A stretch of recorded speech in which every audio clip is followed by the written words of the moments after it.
Philippe Alexandre, ancien éditorialiste politique à RTL connu pour le mordant de ses chroniques et auteur de nombreux ouvrages, parfois polémiques, est décédé lundi matin à 90 ans au Touquet, a annoncé sa famille à l'AFP.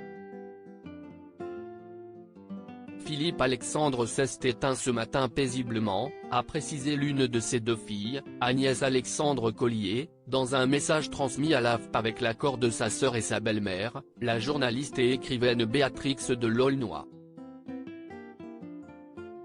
Chroniqueur à RTL de 1969 à 1996, également passé par la télévision aux côtés notamment de Serge Djoulaï, il sera inhumé au cimetière du Touquet, dans le Pas-de-Calais, ce samedi. Journaliste purement politique aux airs d'inspecteur Colombo, Philippe Alexandre était un pionnier du poil à gratter radiophonique et du trait à la pointe sèche, disait son complice à la télévision, cofondateur de Libération, Serge Djoulaï. Ses chroniques sur RTL, écoutées chaque matin par des centaines de milliers d'auditeurs, étaient redoutées par les politiques de tous bords. Quelques-unes d'entre elles peuvent traduire des humeurs, de la mauvaise foi, des excès, déclarait-il au Figaro en 2016. Mais n'est-ce pas le propre de la fonction d'éditorialiste ?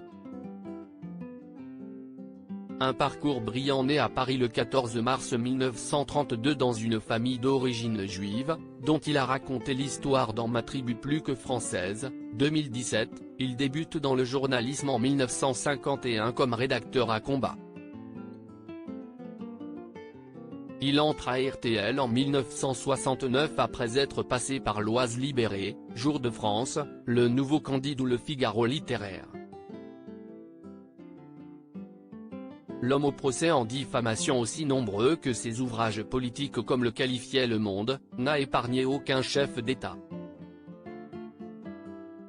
Il a affirmé que l'Élysée avait demandé sa démission en 1982 pour apaiser François Mitterrand à qui mes chroniques donnaient de l'urticaire. À la télévision, de 1989 à 1992, il a co-animé l'émission politique Le Débat sur TF1, avec Serge Djoulaï et Michel Cotta, puis, dans les années 90, dimanche soir sur France 3 avec Christine Aucre et Serge Djoulaï, qui lui vaut de fréquentes parodies dans Les Guignols de l'info, sur Canal+. Il claque la porte de RTL en 1996, après la fusion de la compagnie luxembourgeoise de télédiffusion, CLT, avec le groupe allemand Bertelsmann. Devenu chroniqueur politique à BFM, France 3 et divers magazines, Philippe Alexandre a publié une vingtaine d'ouvrages, dont Paysages de campagne, sur l'élection présidentielle de 1988, Prix aujourd'hui, Trop d'impôts tue l'emploi, 2005, ou Dictionnaire amoureux de la politique, 2011. Il a coécrit plusieurs ouvrages avec sa compagne Béatrix de L'aulnois, dont un pamphlet contre Martine Aubry, la dame des 35 heures 2002, qui provoqua la fureur de la responsable socialiste. Hommage suite à l'annonce du décès de Philippe Alexandre, les hommages se sont succédés. Mort de Philippe Alexandre, il fut, à RTL, notre éditorialiste le plus libre, indépendant. Irrévérencieux, très bien informé, redouté et écouté par le monde politique. Fier, héritier de Voltaire et Paul-Louis Courrieur. Respect total, a réagi Philippe Labro. Philippe Alexandre n'est plus. On était loin d'être d'accord. Si est ce qui l'amusait et il le respectait.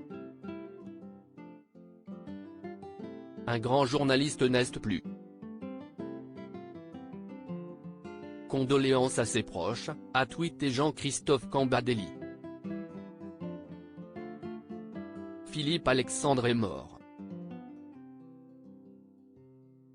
Je me souviens de nos nombreux échanges, il y a longtemps.